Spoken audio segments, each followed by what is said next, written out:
Hi everyone, spring is upon us and we are halfway into the first quarter of the year. While communication isn't one of the 4 C's, it goes without saying, except that I'm saying it. It must be a key part of everything we do throughout our day. Our business is truly made on relationships with our residents, their family members, our team members, and our business partners. And you can't have healthy relationships without good, strong communication. Even though these videos are a one-way communication, we decided to do them conversational style and provide an unrehearsed give and take that is fluid and authentic, which hopefully makes it more relatable to you. This month's video, hold your excitement, is on infection control. As you will learn, or maybe already know, Focus Care was on the front lines of infection control during the pandemic, and we haven't lost a step in our post-pandemic world. You'll learn how and why from this conversation.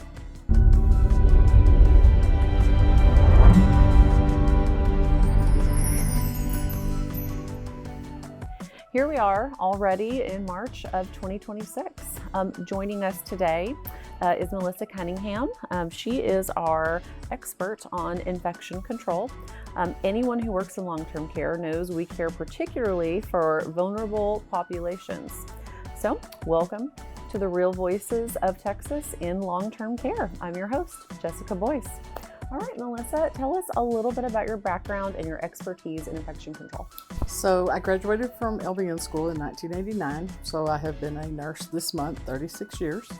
I went back to school to become an RN in 2010, and I've been doing that since. I have always been in long-term care for 34 of those 36 years.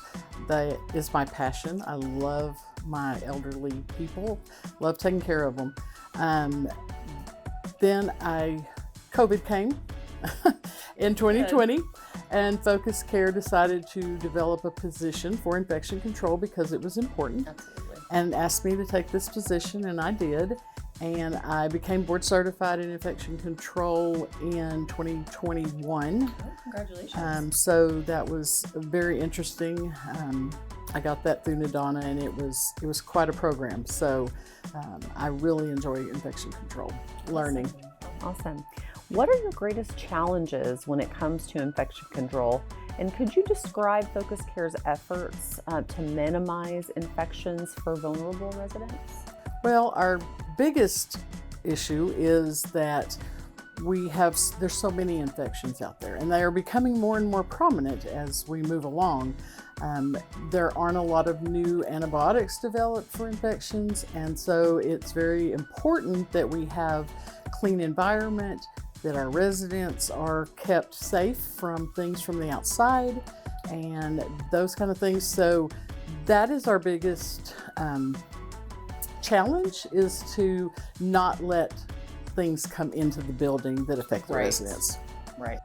There seems to be some standard concern about hospital-acquired infection rates, and some of our residents who must be hospitalized due to a change in condition with an already diagnosed condition, or perhaps a new one, can come back to a Focus Care community with hospital-acquired infection. What is Focus Care screening process so we can reassure other residents and their family members of our efforts to screen and minimize the spread? That starts before they ever come back to our building, with our process of getting information from the hospital to know what kind of infection, what the organism is, what they've started doing about it, and what we're going to continue to do. So we know if somebody needs to be in isolation, somebody needs to special product to clean with. There's lots of different issues with infection control in that sense. Then when they do come to the building, we have a program called TheraWorks, which we use. It's bathing cloths. We bathe our residents down with those when they're admitted or readmitted, and that puts a protective barrier on the resident's skin to help with infections. Yeah, and I think that's great for people to know some of the tools that we do use. What could we do better on this front, given we care for a population that's particularly susceptible to infections? Well, again, we try to keep the environment clean. So our housekeeping is very important in that process. Making sure that our residents are drinking and eating, or if they're dehydrated, we try to, do IVs and do things to hydrate them so that they are less susceptible to infections, and we try to keep people from bringing stuff in. So we usually have signage, especially in the winter months, of containing your cough, and if you have something, please don't visit, those kind of things. We want people to visit, but we don't want them to bring things to us that we don't need. Right, absolutely. Safely visit. Yes. I know we talked a little bit about COVID earlier. I did have a question that kind of lined up with that. What do you think we did right during COVID, given the almost daily challenging information from the CDC? And then, of course, we had the Texas mandate in May of 2020 for weekly testing. Did we adjust or alter? From your perspective, how did we navigate this ever-changing pandemic?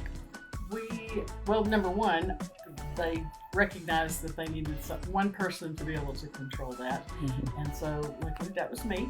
Right. And lucky for me. And Well, lucky for us. so I daily was on the CDC website, the Texas websites. I changed policies constantly and kept everybody updated with any changes, anything that needed to be done to keep up and try to control our COVID outbreaks.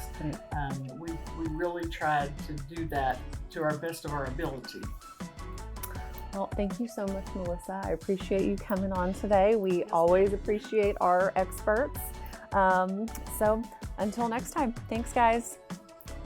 For those of you who lived through COVID with focused care, you know it took every ounce of stamina and commitment to walk through our doors every day and go back to your families every time wondering if you made it home infection-free.